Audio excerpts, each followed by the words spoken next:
Assalamualaikum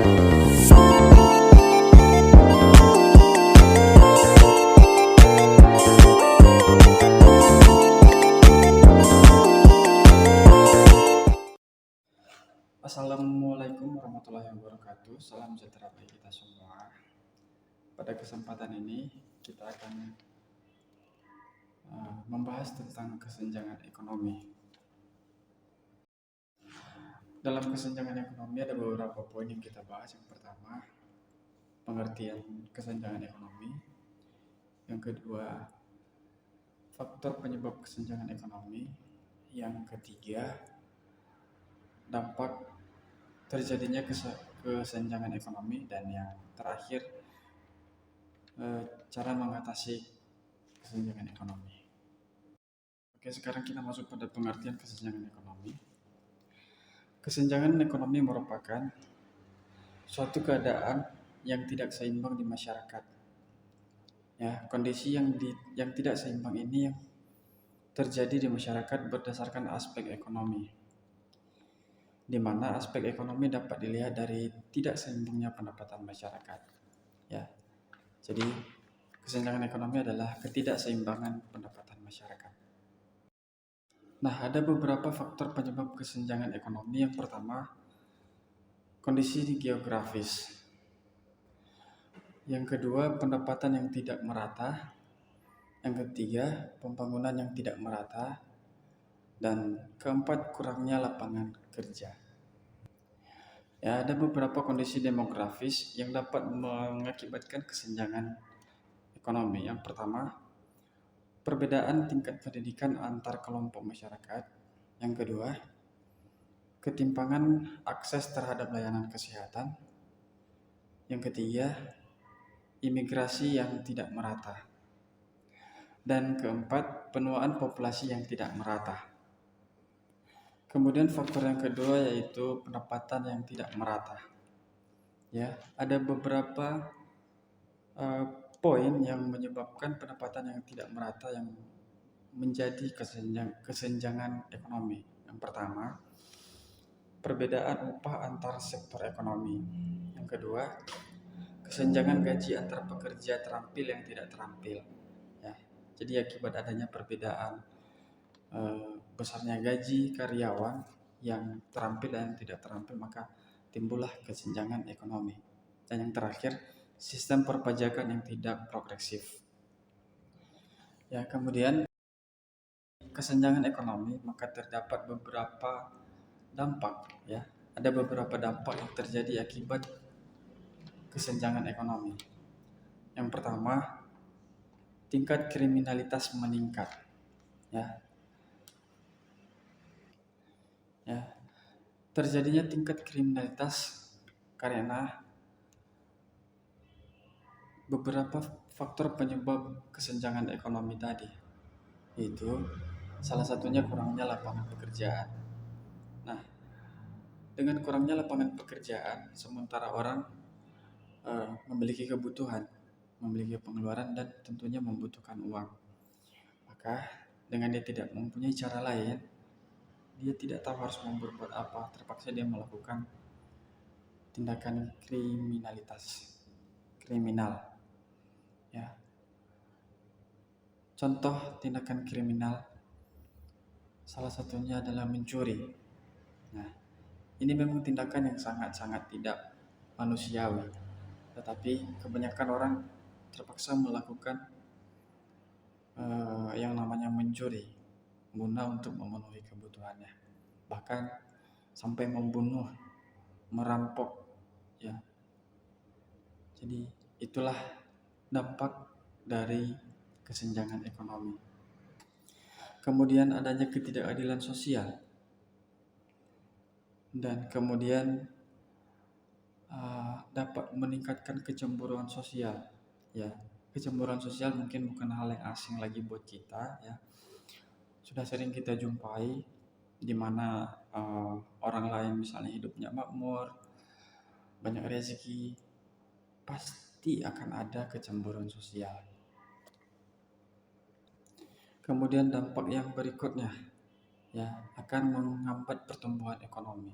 Ya tentu saja ya, dengan adanya kesenjangan sosial, sudah pendapatan kurang, tidak ada lapangan pekerjaan, otomatis pertumbuhan ekonomi pasti akan terhambat. Nah, bagi kita sebagai uh, orang yang berpendidikan, tentu kita ingin mengatasi kesenjangan ekonomi. Kenapa? Biar tidak terjadi lagi tindakan kriminal, biar tidak terjadi lagi hal-hal yang tidak diinginkan. Nah, apa upaya yang dapat kita lakukan? Ya, yang dapat kita lakukan adalah yaitu harus memperoleh pendidikan berkualitas dan keterampilan kerja. Kenapa saya mengatakan harus memiliki pendidikan yang berkualitas? Nah, dengan kita sudah berpendidikan, dengan pendidikan kita yang berkualitas, maka secara otomatis kita gampang untuk masuk ke dunia pekerjaan. Kita mempunyai basic, kita yakin kita pasti bisa. Tetapi jika kita tidak berpendidikan dan bahkan berpendidikan yang asal berpendidikan saja, ya kita akan kesulitan juga dalam mendapatkan pekerjaan. Yang kedua, harusnya ada kebijakan dari pemerintah seperti pembangunan infrastruktur.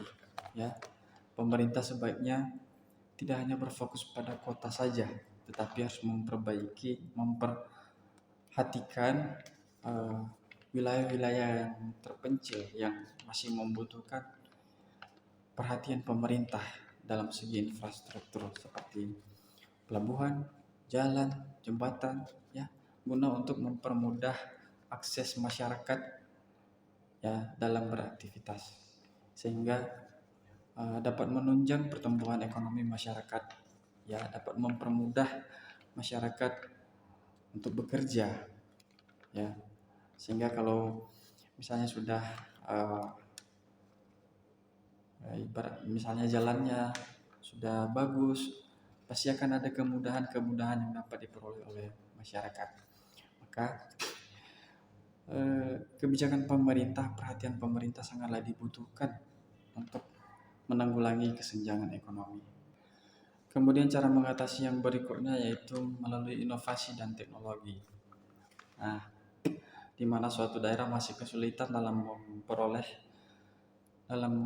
mengolah SDA-nya atau sumber daya alamnya, ya, pemerintah bisa menciptakan atau bisa membangun sebuah teknologi, ya, bisa mendirikan teknologi di setiap daerah tersebut. Contohnya di mana wilayah yang rata-rata petaninya adalah petani sawit, ya, contohnya. Jadi pemerintah dapat memberikan pengolahan sawit di sana, meskipun tidak mengolah secara dari bahan baku sampai jadi, ya, minimal setengah jadi.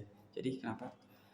Dapat membantu masyarakat di situ tidak lagi bersusah payah harus mengantar bahan taninya ke tempat lain, ke tempat yang jauh. Ya, dengan adanya tempat penampungan di situ, adanya produksi di situ, maka akan sangat membantu masyarakat dapat cepat menghasilkan uang dari hasil taninya. Nah, itulah beberapa upaya yang dapat dilakukan untuk mengatasi kesenjangan ekonomi.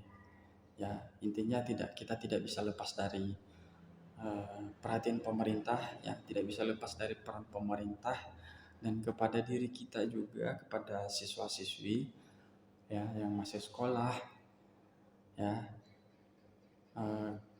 harus lebih giat lagi, harus memperoleh pendidikan yang berkualitas, ya. Kenapa? Guna untuk mengatasi kesenjangan ekonomi dan untuk kehidupan kita yang lebih cemerlang nantinya. Baik, itulah tentang kesenjangan ekonomi. Kita telah membahas apa itu pengertian kesenjangan ekonomi, apa saja faktor-faktor penyebab kesenjangan ekonomi, kemudian apa saja dampaknya dan bagaimana kebijakan untuk mengatasi kesenjangan ekonomi. Oke, kita cukupkan pertemuan kita sampai di sini, dan semoga tidak ada halangan untuk kita bertemu pada pertemuan selanjutnya. Ya, jangan lupa belajar di rumah. Minggu depan saya akan tanyakan satu persatu yang kita bahas hari ini. Jadi jangan pernah terlena. Oke. Belajar di rumah. Jangan lupa belajar di rumah dan harus belajar di rumah. Baik, kita akhiri. Assalamualaikum warahmatullahi wabarakatuh.